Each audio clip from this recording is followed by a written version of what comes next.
Well, good morning. Pastor Greg here, Faith Lutheran Church, Harvey, North Dakota. Coming to you today, my midweek check-in, midweek short devotion. As you notice, I've moved myself outside today. It's been the first day that it was in low 50s this morning, so we're slowly getting back to more normal temperatures. The sky was blue. It's clouding up now, and we're still supposed to go to like 80 degrees today, but boy, it's nice out today, and it was nice to not see so much smoke this morning and all of those good things that come with cooler weather. So it's been a beautiful morning so far, and I'm out here drinking my coffee, enjoying the day. I want to thank you, first of all, for taking a few moments to spend some time with me this morning, or this afternoon, or this evening, whenever you happen to be watching this. You probably hear some wind blowing. I almost didn't come out to record this because of that, the amount of breeze there is, but that's okay. Don't worry about it. I'm sure it's not going to be too bothersome. But again, thanks for spending some time with me. I hope that this is a blessing to you as much as it is to me. So, stuff happening this last week, busy week. We had the wedding of Cole and Chloe Zablotny on Saturday afternoon, and that was a wonderful event, as all weddings are. They beautiful bride, handsome groom, and all the bells and the whistles that go along with it. So it's always fun to see that come together finally, in the fruition of two becoming one. We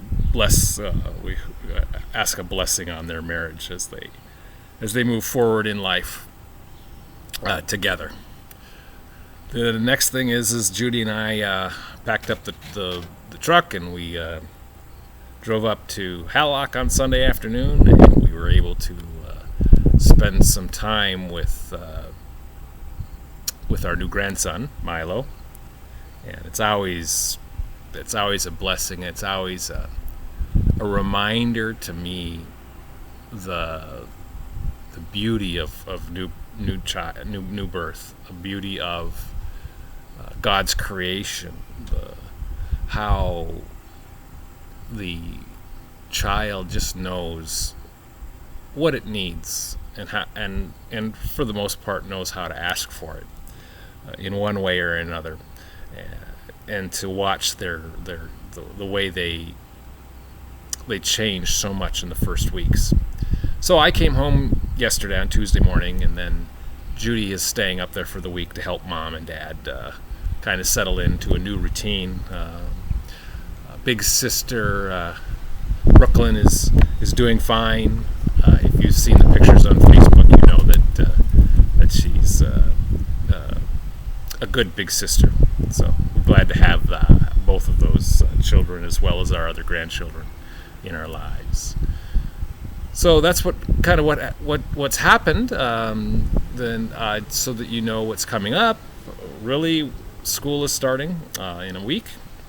So that means our WEBS programming, our Wednesday evening Bible school, will begin shortly after that. So probably after the holiday, Labor Day, we'll begin that. That group is meeting and planning for all those kind of things coming up. So that's good to know. And so if you know anyone who is age 4 all the way up to senior high who would like to join in on Sunday or on Wednesday evenings in study and fun, and even maybe some worship, pass that information on to them and see if they're interested, or if you think that you can help. If think you're being called to do that, join in. Ask or let someone know that you want to help in one way or another. We serve a meal, so we need people to cook food. We have 4 different groups. So if you would want to lead one of those groups, you don't have to do it every Wednesday. You could do it one Wednesday a month or whatever. All the programming is set up for you, and it's easy to do. And certainly there's plenty of grace to go around if you make a mistake. No big deal, right? I make plenty of them myself. So that's what I really have for that, all that going on. So I'm not going to say any more about that. We're continuing study-wise, we're continuing with the whole discourse of Jesus talking about bread, the chapter 6 of John. And it just seems to go and go and go and go. But, it's so important for us to understand that the Word became flesh, and the flesh is Jesus. And so he's calling us to eat of him, to eat of his flesh. To look to him really is where we are at.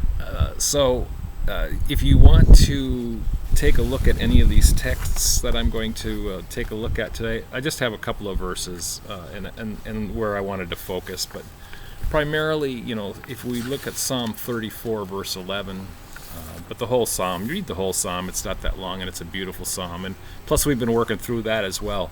We had the first third of it last week. We'll have this middle portion of it this week, and then next week we'll finish that psalm in worship. Then Ephesians 5:15 through 20, and Proverbs 9:1 through 6. So you can stop and read those and then come back, or just stay with me. We're not going too deep into anything. Boy, this breeze is getting breezier out here, I think. Any case, so Proverbs 9:1 through 6. Well, I'm kind of focused here on verse 3. Verse 3 says, "She." Now, the she is wisdom, and wisdom has been around since the beginning of time. Really, if you want to think about it that way.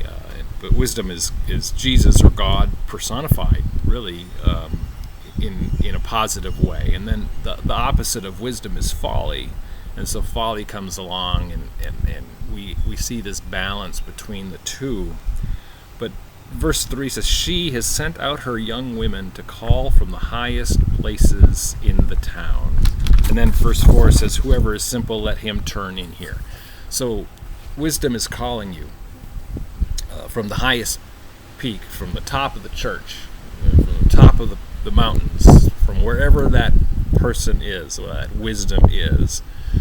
They're calling you, and they're calling you as the person that you are, no matter how you are in life. The simple, it says, whoever is simple, let him turn here. And you think about beginning Christians or childlike faith, or all of those things. Whoever is simple, come to me. And wisdom has all of these beautiful things that are important for us to live as Christians, for us to live as followers of God, for us who are seeking everlasting life. So I'm sorry about the jiggly camera. It's breezy. It's okay. We'll get through it.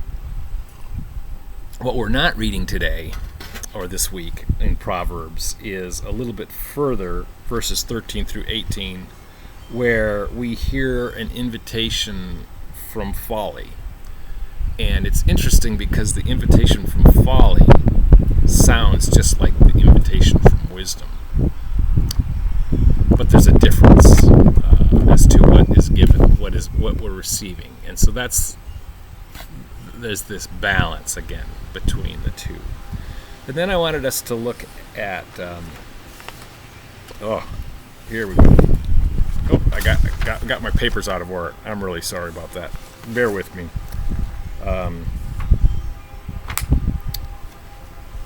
Ephesians,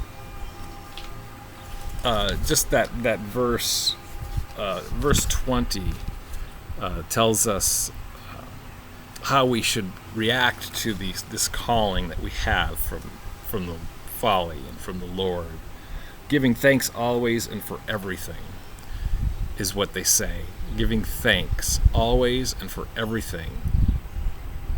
Not for those things, but for God. God who provides those things. The one who's calling you to where we need to be. So that's